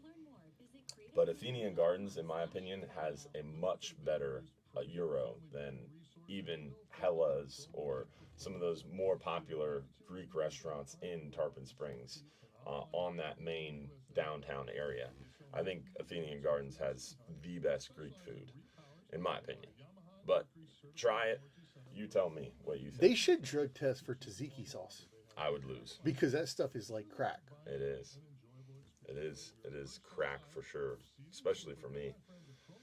I love a good, even a bad gyro, like even like a quick gyro from like a restaurant. You're like a gas station gyro. I'll hammer a gas station gyro. Exactly. Do they have gas station gyros? Oh yeah, dude. You're not hitting the right gas stations. Apparently not. If you can't get a gyro with a side of fried chicken gizzards, you're not doing it right. I would love that gas station. Yeah, I'll have to introduce you to that one. Joe Key Seminole Subs. I eat there probably 3 times a week. Their gyros are okay. That's like my definition of a quick gyro. If I'm going to Seminole Subs, I'm going to get a chicken bacon ranch or a chicken salad. They have really good chicken there. I don't know what they do. They put this voodoo on their chicken. It's so good. Oh my gosh. I haven't met a gyro I didn't like. That's true. Yeah, me too. I'll never forget. I was in Ecuador, Salinas Beach, Ecuador. There was this street meat cart. Okay. Out in the sun on the beach, like just this pillar of gyro meat. I was like, oh, I'll take one of those. They called it a shawarma. It wasn't a gyro.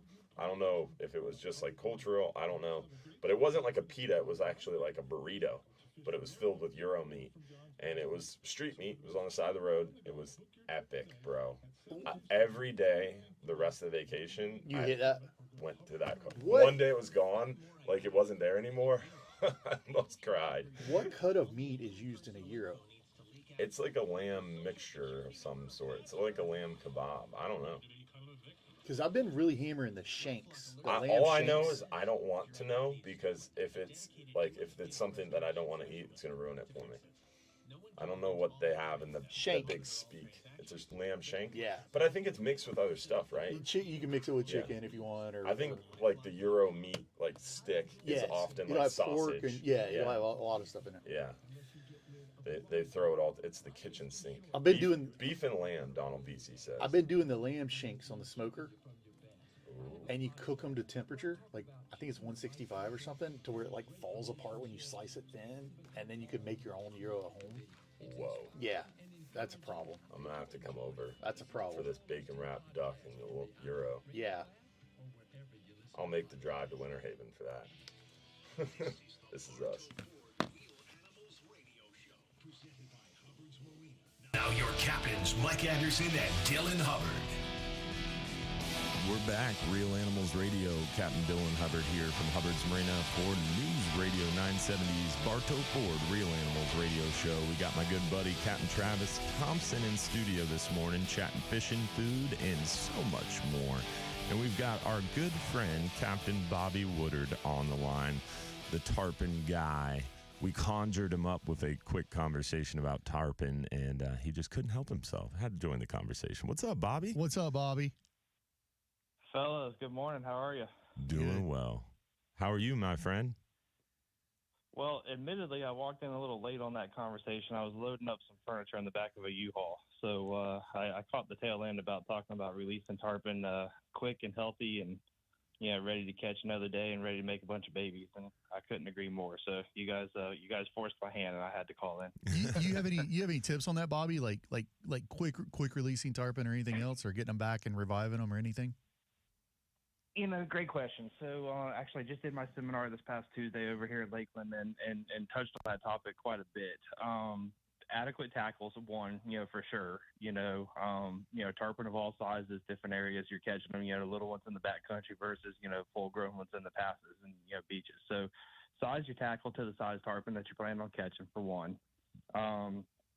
Try at all possible to not follow the fish. You don't want to just keep it at 12 o'clock off the bow and follow behind it and walk it like a dog on a leash.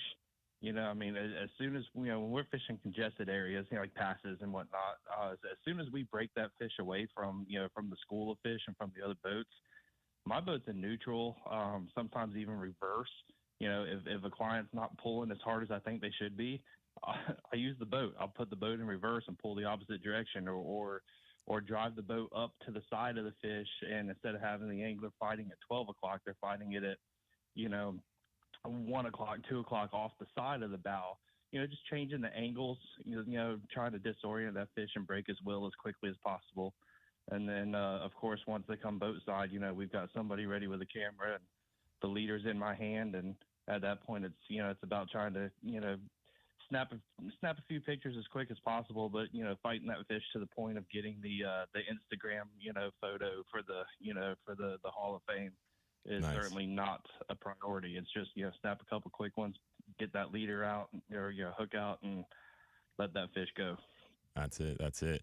Hey, I had a guy, I did a fishing conversation this past week for the Salt Strong Insiders Club over there in Treasure Island at Caddy's location. It was a really, really cool seminar. We spoke on the roof on this at this bar, Caddy's Treasure Island, on the beach.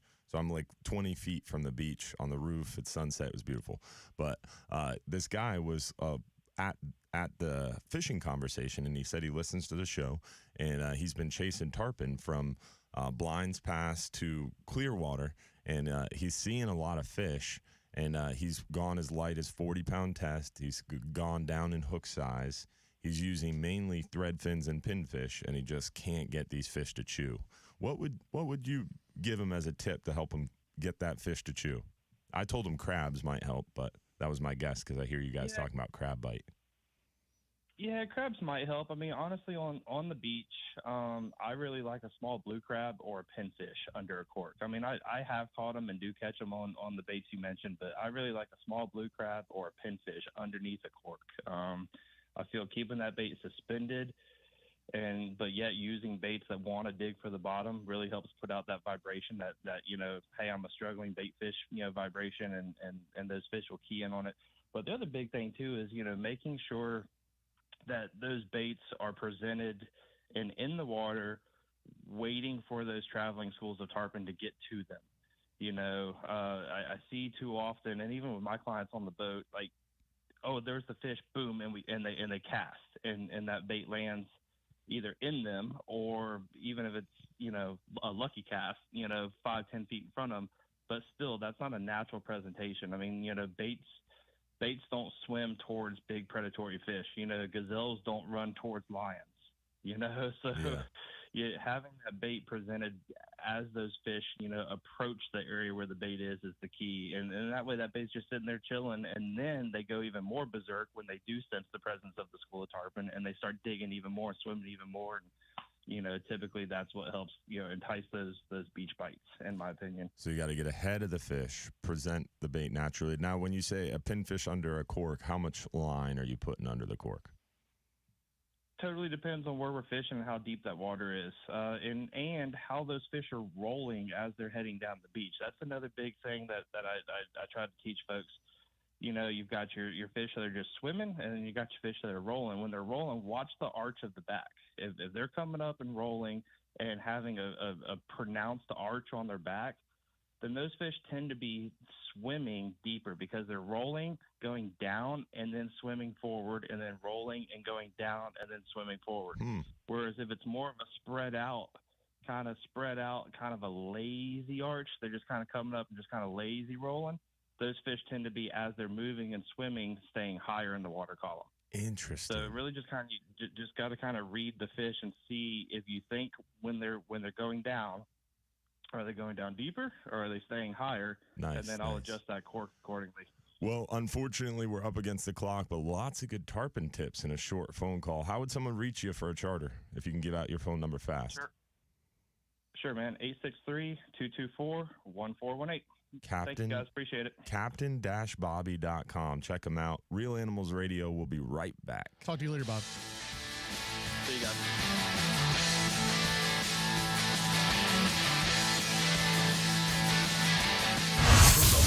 Lexus dealers, WFLA. All strong guy. Yeah. Is I used to look for pinch. I tell people look for pinch points. Yeah, pinch points. Yeah, on the like beach. How would you find a pinch point on the beach? So at a pass, like the tarpon will tend to like when you're looking at the beach, like if you think of if you drew like colors down the beach like a rainbow, they're going to be kind of in the same color lane. Yeah. Over a day or a tide or a couple of days or whatever. Once you figure out what that lane is, when they get to the end of that, they're going to like flyways. Exactly. They're going to pinch into what, even if they're outside it, they're going to pinch into that lane, and they're all going to enter because usually there's a shoal or a bar. Yeah. They're all going to cross that bar at some point. If you can figure out where that is, you can sit there. You don't have to chase them, and you can sit there and you can put your baits out well in advance, and you don't have to worry about, at least to break the ice. If the guy's having trouble breaking the ice, that's a thing I used to look to do. That's a good idea. It's a fly, get ahead of them in the lane. Fly fishing trip.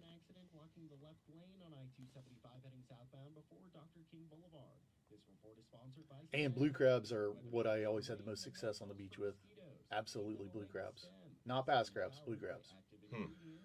Better than past crabs. They would last longer, and when Bobby says a small one, like to me, I'm thinking like 3 or 4 inches. I don't know the regulations on blues anymore. They used to be regulated, but I wanted a little bit bigger crab, and it would last forever. And like he really would, when he was trying to get to the bottom, it would just create a huge vibration under a cork.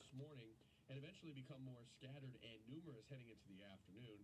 So definitely want to take the umbrella if you're going out and about today. Man, there is some serious storms trying to make their way down here. Coming. Frustrating. Makes me feel better. We had to cancel our extreme trip this morning, and I think we definitely made the right call now. Yeah. They would have fought to get out there and then got crushed by the storm. I would rather regret canceling a trip and it be nice weather. Yeah. I mean, I hate to do that, but this is so brutal. I think weather challenging, man. So we had our annual duck hunting meeting this week. Yeah. Figuring out, where we were gonna plan, what we were gonna plan, everything else. And it's like you look at the projections, the numbers, and everything. It's like, oh, this is gonna be banner. It's all dependent on rain and migration. Yeah. Which we have no control over. Yeah. So it's like, how much rain are we gonna get? I don't know. And it's an El Nino year, though. Migration is driven by weather up north, isn't it? Some is driven by what's called photo period, which is day length. Yeah. So there's a little bit of a weird balance in there. If you can get a photo period change with a heavy freeze up north, you can get a bunch of ducks. But then if you got a lot of water here, they're just spread out. If you have less water, they're concentrated, but then do you have enough water to hold them? So you want low water. You want a mid-tide, not a low tide. I can't tell you what the recipe is because I ain't never figured it out. I've been duck hunting my entire life. So a photo period change with a hard freeze and medium water is going to be your best bet. Yeah, probably. I mean, I've got access to a lot of private land now, so I probably want a lot of water because those ducks aren't getting bothered every day. Yeah. So the more water, the more places you have for birds, they can rest. Really, you can pressure fish, but not the same way you can pressure like wildlife, like deer or ducks or something. So giving them rest periods is very important. Like you have to, you hunt them one day, you don't hunt them again for a week. So I have properties I only hunt once a week. Wow. Interesting. You hunt it every day, you'll see, you go day 1 and kill your limit. You go day 2 and you kill a quarter of your limit. You go day 3 and you don't kill anything. You can watch them move off. Interesting. Yeah, because I imagine like fish, you can you could have fish stacked up on a dock and they can become accustomed to people stepping on the dock and boats coming and going. Whereas like a deer, it's going to be pretty skittish. Well, and if you catch like fish in a dock, let's say like a dock light, you can catch snook after snook after snook off that light. It doesn't seem to spook them. Yeah. Or if it spooks them, it shuts them down for 10 minutes. It doesn't shut them down for... Is that Bobby? No, our bait guy. He's like, I got up at 2:30 a.m. and ran traps to get pinfish for today's 12-hour stream that left at 5 a.m. and then ended up having to come back. And I was like, man, they went out and they got worse and worse. They couldn't make it. You just have to read it. You can't say it over the air.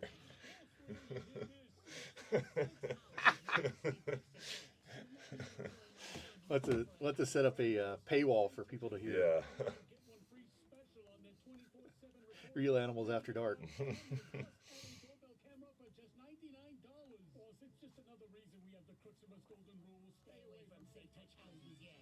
agreement required with approved credit. Beat the holiday rush. Cameras are going fast. Call 888-723-8682 or go to safetouch.com. Yeah, Donald VC.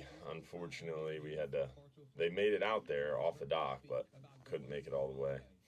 Got 5 or 6 miles, and it just got rougher and rougher. The Egmont Key buoy was supposed to be 2.4 today. It was 3.3 and growing. And I think we made the right call. There's a pretty big storm, 85 miles out there, creeping slowly this way. So I think it would have definitely hit us on that extreme trip fishing 70, 80 miles out. Real Animals Radio Show, presented by Hubbard's Marina. Now your captains, Mike Anderson.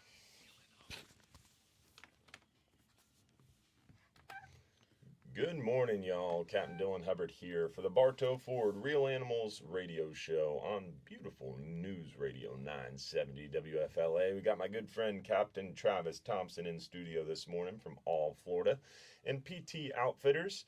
No Captain Mike in studio this morning. Sorry to disappoint. He's out playing softball, probably crushing the hide off softball somewhere. Mike looks like he could crush some softball. Dude, you should see the people he plays with. Are they all beasts too? Dude, I met one of his softball teammates and it made Mike look small. Really? Yeah. I just imagine this team of animals. Yeah. Like the real animals, I think that came from his softball team. It's pretty crazy. But speaking of animals and legendary folks, we've got a Hall of Fame individual on the line that we are going to get to very shortly. But speaking of Hall of Famers and all things Hall of Fame, she is going to be speaking at Bartow Ford. That's Lisa Fitzgerald. She's going to be a special guest at the upcoming Bartow Ford Real Animals Fishing Conversation. That is August 1st at 6 p.m. over there at beautiful Bartow Ford. August 1st, Captain Lisa Fitzgerald, talking fishing with Captain Mike Anderson. There's going to be free food from Silver Ring Cafe. There's going to be Real Animals prizes, Engel coolers, Bull Bay rods, killer food, and an awesome Hall of Fame speaker. And we've got her on the line. We're so blessed to have her join the call this morning. Good morning, Lisa. How are you? Hey, Lisa. Good. Doing well, doing well.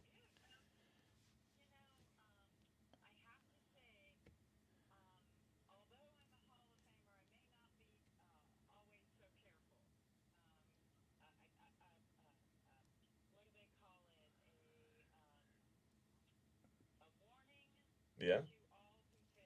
Mm-hmm. Yeah. Brutal. Yep.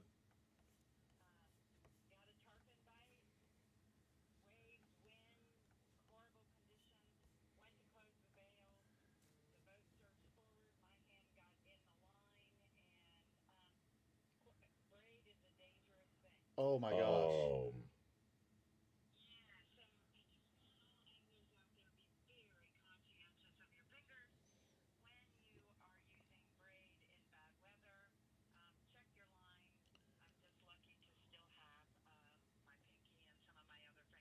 Oh my gosh. Are you okay?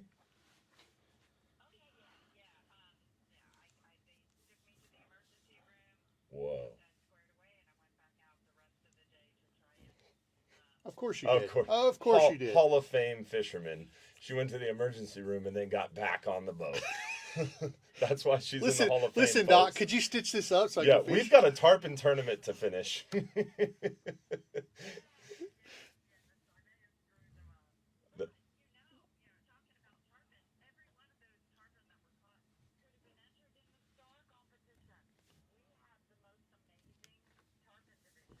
Nice. $1,000 prize with all kinds of really cool stuff: trolling motors, marine electronics, a deck gear, which is one of the most amazing seats for tarpon fishing, deck gear seat, just so many cool things. And with the tarpon division, you do not bring the tarpon out of the water. You do not grab it by the gills. There are some very strict regulations on tarpon handling. FWC does allow smaller fish to be removed from the water, but Star does not. So great way to get involved and use the tarpon season to win some amazing prizes. Speaking of amazing prizes, we still don't have a winner in our tagged redfish division. Wow. That's crazy. Yeah. 4 fish have been recaptured. Don't have tag rets. But none of those anglers were registered in the competition.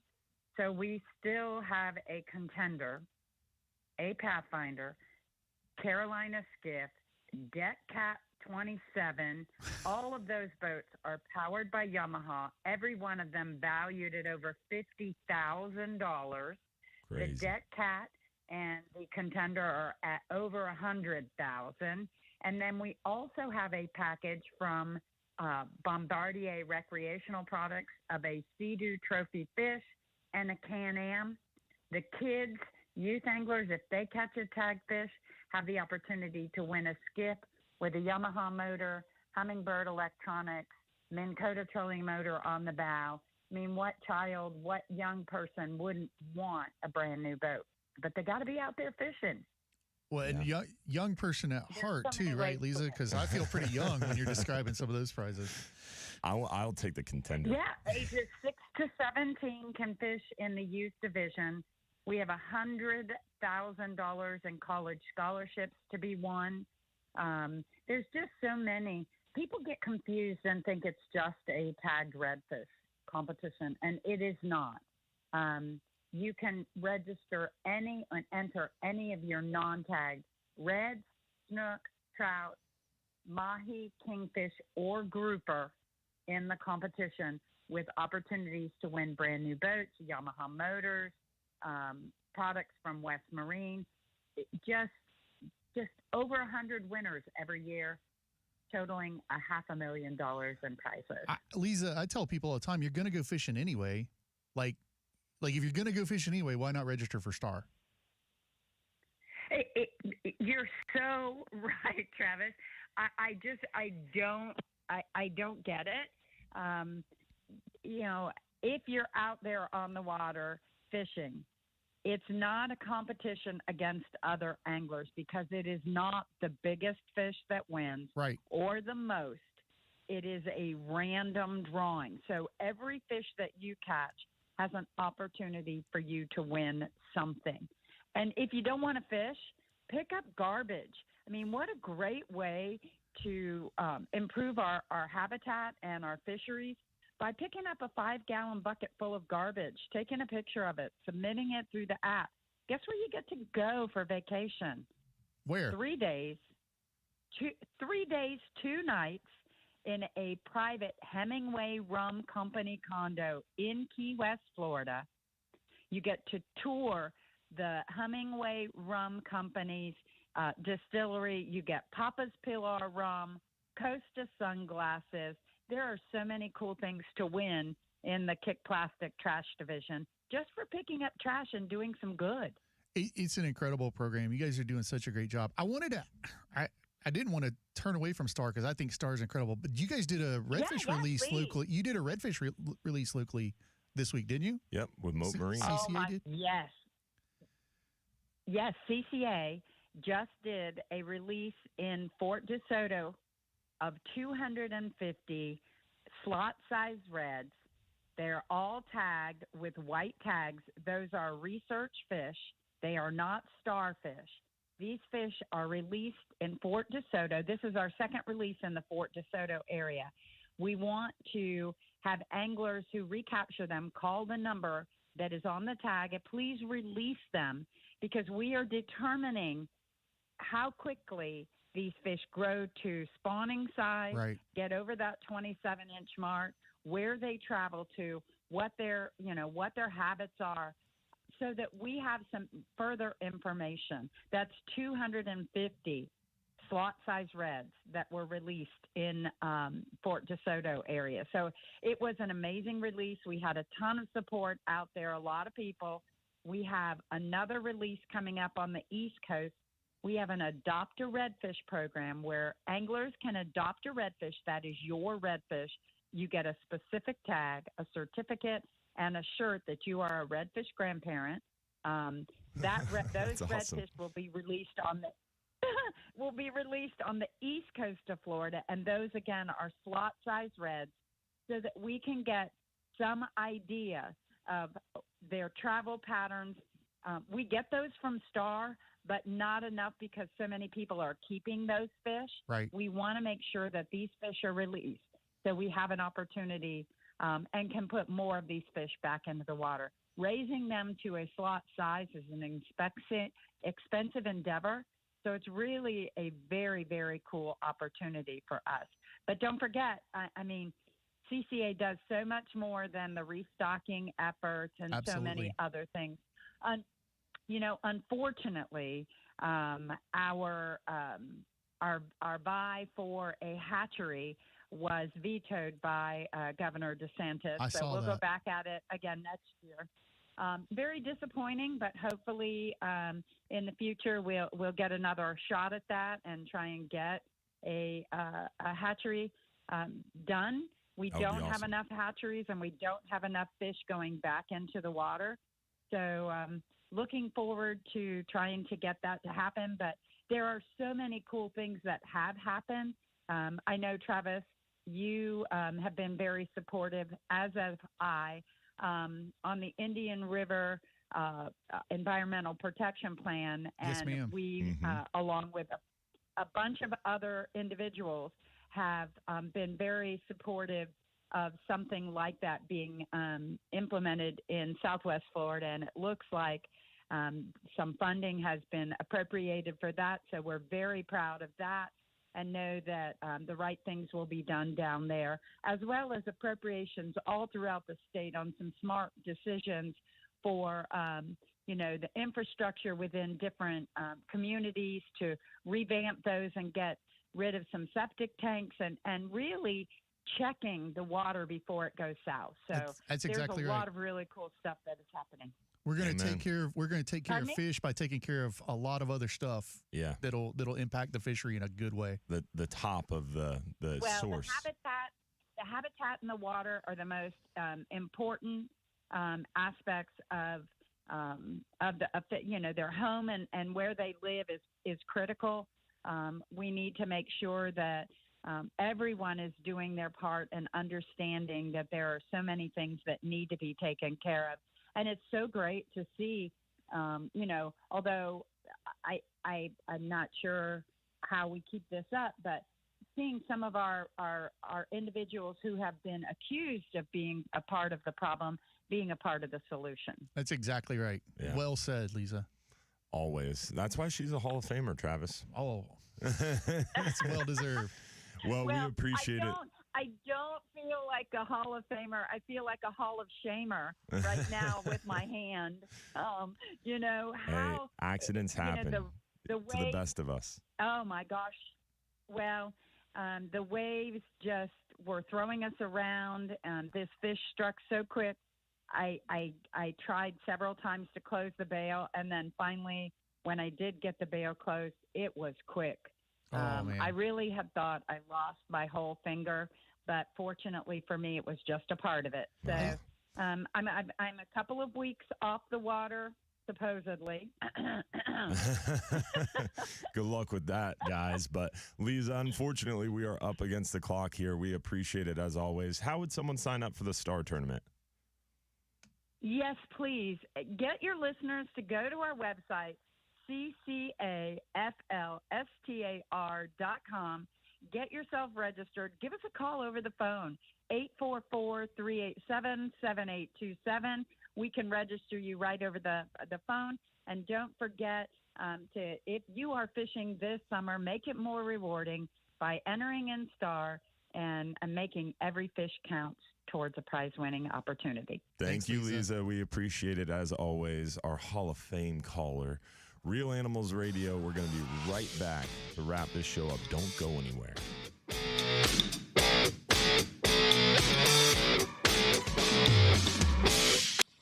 Dude, had to cancel our half-day trip. Sold out boat. Oh, my gosh. We canceled every single fishing trip this morning. Beautiful. Yeah. I've been there. Not at that scale, but I've been there. Yeah, it sucks. I really hate canceling trips, but what makes it harder is when we cancel trips last minute. Like that half-day trip, they're supposed to leave it sucks the because dock. there's people here. They're supposed to leave the dock in 15 minutes. Yeah. And it's really hard to do. People get really angry, and they just don't understand. I had to cancel a duck hunt a couple years ago. We didn't have any birds. Yeah. Like they vanished on us. It was a full moon and they moved out. And I now for me it's different because we're not running in inclement weather. Mm-hmm. So I had to call every booking client because they would book in parties of 2, 4, 6, whatever. Yeah. I had to call everyone and be like, look, if you want to run it, I'm going to charge you. But if you don't, like, I'm going to let you go. You can roll your deposit or you can I can refund it, whatever. Like, but everybody was frustrated. And it's like, man, it's not a thing I can control. Yeah. I'm trying to give you the best experience that I can. You're trying to keep them safe and give them the best experience you can. And it's just. You don't want to take them out there and not kill a duck. Right. It happens from time to time because it's a little bit different, but my job is to put you in front of as many of those things as I can so that doesn't happen. Yeah, exactly. The medical providers at Prestige Men's Medical Center offer breakthrough treatments that eliminate problems in the bedroom without pain or It's funny, though, the number of people that they do trust you, they're just frustrated in the moment, but they're like, well, I think we're going to go anyway. Okay, well, I'm the expert on this, and I'm telling you, you don't want to go. Mm-hmm. In your case, they don't have a choice because they're depending on you for the boat. Yeah. Which is honestly better. Oh, like they go out hunting without you? Like well, they can go. I'll take them if they want to pay because it's not like a safety issue. I got you. Yeah. Oh, okay. But I'm telling you, like I've driven this impoundment 4 times in the last 5 days. Yeah. And we went from 10,000 ducks to 0 ducks. Yeah, I got you. Like they moved. There was a weather move that happened. But we still want to go. Okay. And I get it. It's hunting. You can't shoot them at home. And we've had days where I've called clients and been like, it's slow. We've got some ducks. We don't have a ton. Everybody that came limited. Like I've had the opposite happen too. Yeah. So it's a little bit more crapshoot over there, but it's just that phone call is the worst phone call. Because you also hold off to the last minute trying to give them every opportunity to get out there because you want to take them. Yeah, exactly. I don't make money if you don't go hunting. Yeah. I don't make money if you no don't go one fishing. wants us, and that's the thing is people get so upset that we cancel. It's like no one wanted to take you fishing more than we did. Right. It's just, unfortunately, sometimes the weather makes us cancel. I've seen that mentality on Facebook before. Like, I don't think that guide wanted to run the trip, or I don't think that. Okay, if he didn't want to run the trip, he's not a very good guide because the business model is dependent on running money. And it happens to us all the time because I guess we're a little bit more visible where when the bad weather's coming in, we'll have people all day long. Like it's 6-8 foot seas out there. It's blowing. It's rainy. And all day long we have people come in. Oh, I was booked on this charter and they canceled. I want to go fishing. It's like, we canceled too. Yeah, you ain't we're not fishing going fishing today, either. man. I just don't think he wanted to fish. I think he wanted to stay in bed all day. Yeah.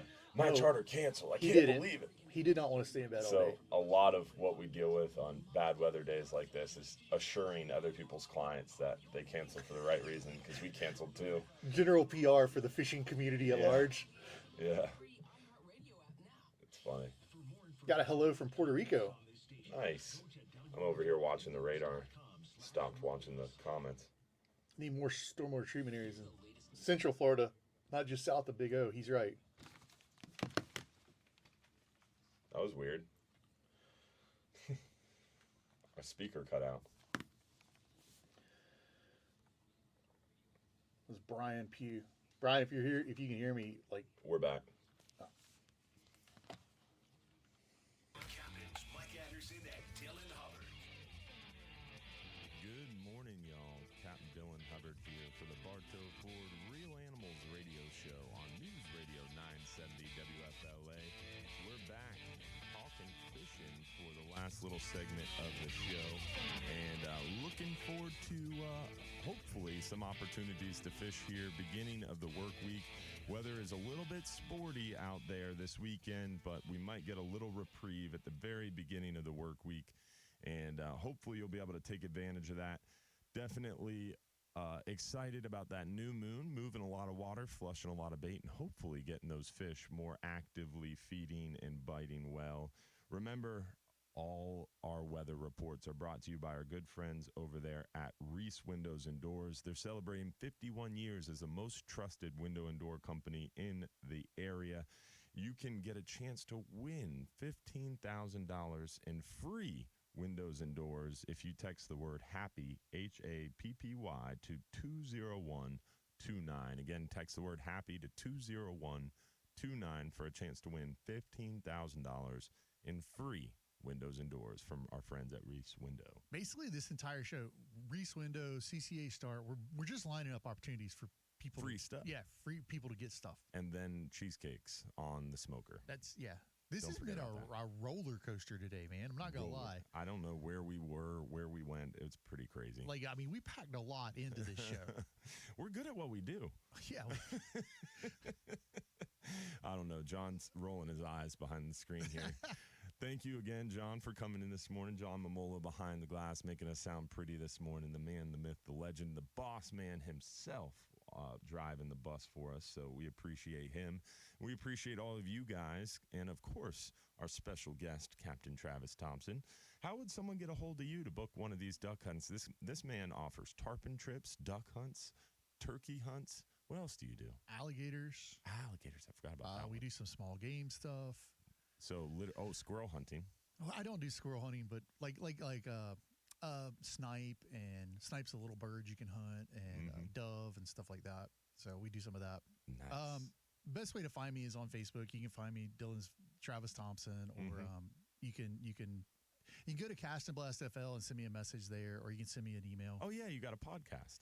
Yeah, but we don't do it as much as we used to because I've just been so busy with other stuff and with All Florida, the nonprofit side. And so that's allfla.org. You can check us out there. We just got a new website. Nice. It's killer.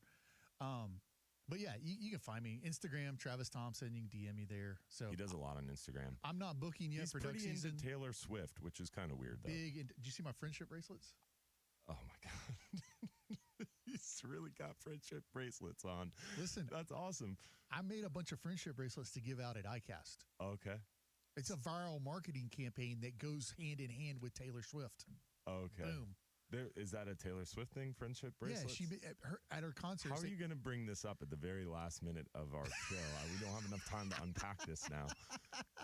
She gives out friendship bracelets at her concert? All of the people bring them and they trade. You trade friendship bracelets at her show. It's incredible community, man. You can hate it, but... It's not that I'm just so confused. I'm just so... You're not a Swiftie. It's okay. It's all right. All right. I don't know where to go. All right. So, Taylor Swift friendship bracelets is, I guess, what we're going to end on this morning. But I'm glad you're going to have friendship bracelets. I want one of those. I'll get you one. It's very cute. No, I'll get you one. Yeah, does that say All Florida on it? It does. All Florida and allflorida.org. Nice. Yep. Now we need Hubbard's Marina friendship bracelets. I had no idea I was missing out on something. Oh, yeah. It's a big deal. Viral marketing. Well, hopefully you guys enjoyed the show this morning. Don't forget to check us out tomorrow on WDAE, 620 WDAE from 7 to 9 a.m., Real Animals Sunday. We also got our Sunday night live stream show every Sunday night, 7:30 p.m. on the Real Animals and Hubbard's Marina Facebook pages. Check out Captain Travis Thompson on Instagram. Appreciate you joining this morning, Cap. Thanks for having me. Thank you, John, for making us sound good. And thank you all for joining the Real Animals Radio Show. We'll see you guys next week. Don't forget, if you're too busy to go fishing, you're just too darn busy. We're out.